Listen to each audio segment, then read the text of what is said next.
পিতা পুত্র পবিত্রাত্মার নামে আমেন। যখন আমরা নিজেদের প্রতি সত্য থাকি তখন আমাদের আর মুখোশ পড়তে হয় না বা এমন কেউ হওয়ার ভান করতে হয় না যা আমরা নয়। কিন্তু প্রায় আমরা নিজেদের মতো হতে ভয় পাই, তাই অন্য কারো মতো হওয়ার চেষ্টা করি। আজ আমরা সচেতনভাবে আমাদের সত্যিকারের সত্তাকে স্বীকার ও গ্রহণ করার সিদ্ধান্ত নেই। আমরা যেন সেই ফাঁদে না পড়ি যা আমরা নয়, যা আমরা ভান করি। আন্তরিকতা মানে কোনো ভান ছাড়াই আমাদের প্রকৃত সত্তাকে গ্রহণ করা।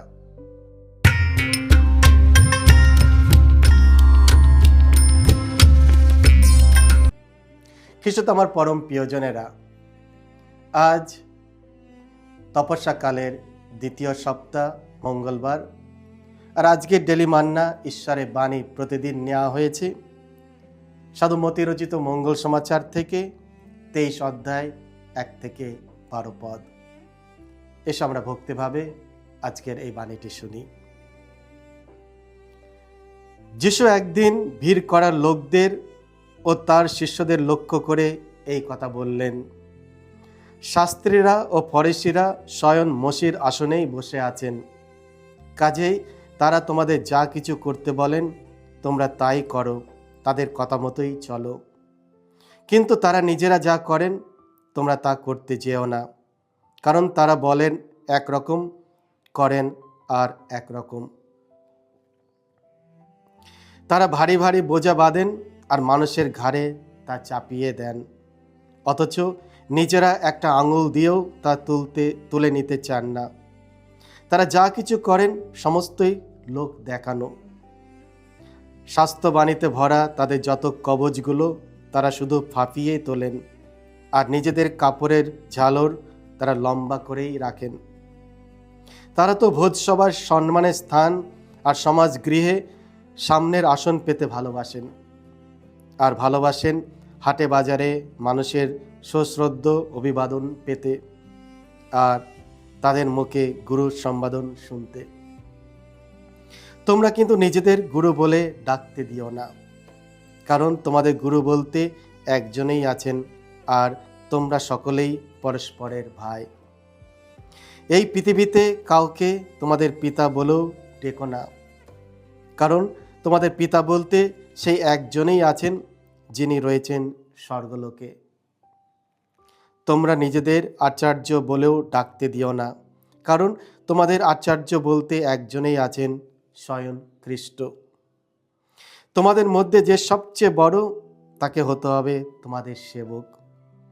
যে নিজেকে বড় করে তাকে ছোটই করা হবে, আর যে নিজেকে ছোট করে তাকে করা হবে বড়। এই হলো প্রভু যিশুর মঙ্গল সমাচার। প্রভু যিশু তোমার মহিমা প্রচারিত হোক। কথা ও কাজে মিল রাখুন। খ্রিস্ট আমার পরম প্রিয়জনেরা, আমরা এমন এক পৃথিবীতে বাস করি যেখানে কথার অভাব নেই, কিন্তু কাজের অভাব আছে। প্রতিশ্রুতি দেওয়া হয় কিন্তু তা রাখা হয় না। উপদেশ দেওয়া হয় কিন্তু তা নিজে মানা হয় না। বিশ্বাস স্বীকার করা হয় কিন্তু তা জীবনে প্রয়োগ করা হয় না। আজকের পবিত্র মঙ্গল সমাচারে যিশু ঠিক এই বিপদের কথাই আমাদের সতর্ক করে দেন।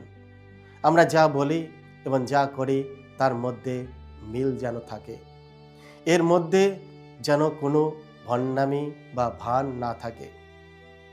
আজকের পবিত্র মঙ্গল সমাচারে যিশু প্রচার ও আচরণের মধ্যে বিপরীত তুলে ধরেন।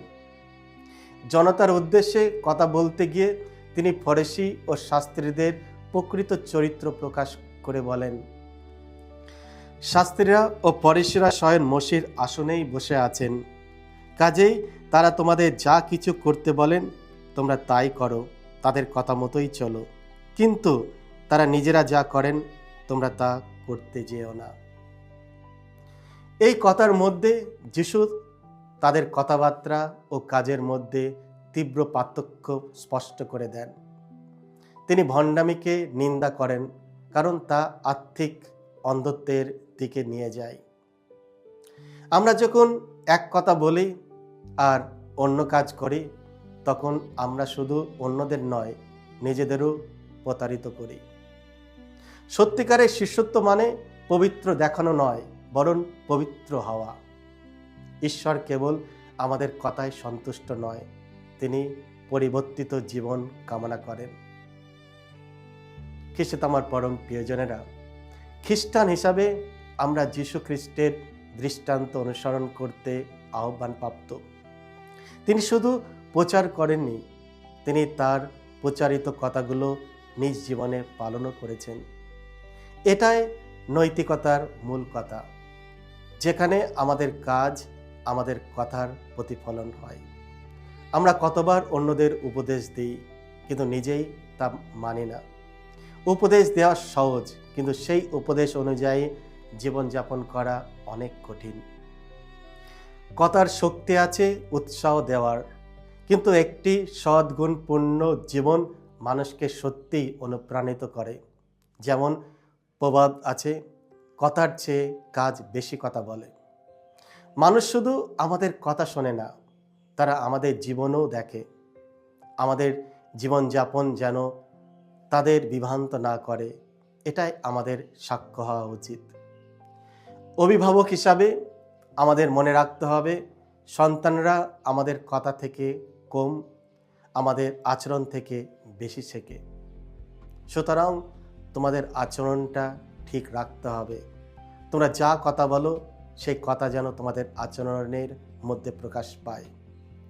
যাজক হিসাবে আমাদের সচেতন থাকা উচিত।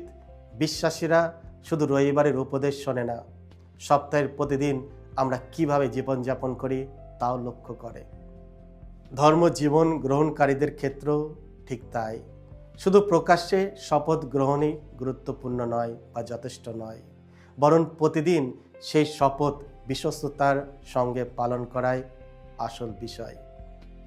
খ্রিস্টে আমার পরম প্রিয়জনেরা, আসুন এই তপস্যাকালে, এই উপবাসকালে আমরা নিজেদের দিকে একটু দৃষ্টি দিই, একটু দেখার চেষ্টা করি আমার মধ্যে কোনো ভণ্ডামির লক্ষণ আছে কি নেই, যা আমাকে আমার মতো থাকতে দেয় না। আমি কি কোনো ভান করে চলছি যা অন্যজন বুঝতে পারে না আমার আসল রূপ? এসো আমরা সাহসের সঙ্গে এই সব দূর করার চেষ্টা করি। আজ আমরা সচেতনভাবে আমাদের সত্যিকারের সত্তাকে স্বীকার ও গ্রহণ করার সিদ্ধান্ত নিই। আমরা যেন সেই ফাঁদে না পড়ি যা আমরা নয়, যা আমরা ভান করি। আন্তরিকতা মানে কোনো ভান ছাড়াই আমাদের প্রকৃত সত্তাকে গ্রহণ করা। সকলকে জয় যিশু। ঈশ্বর আপনাদের সকলকে আশীর্বাদ করুন।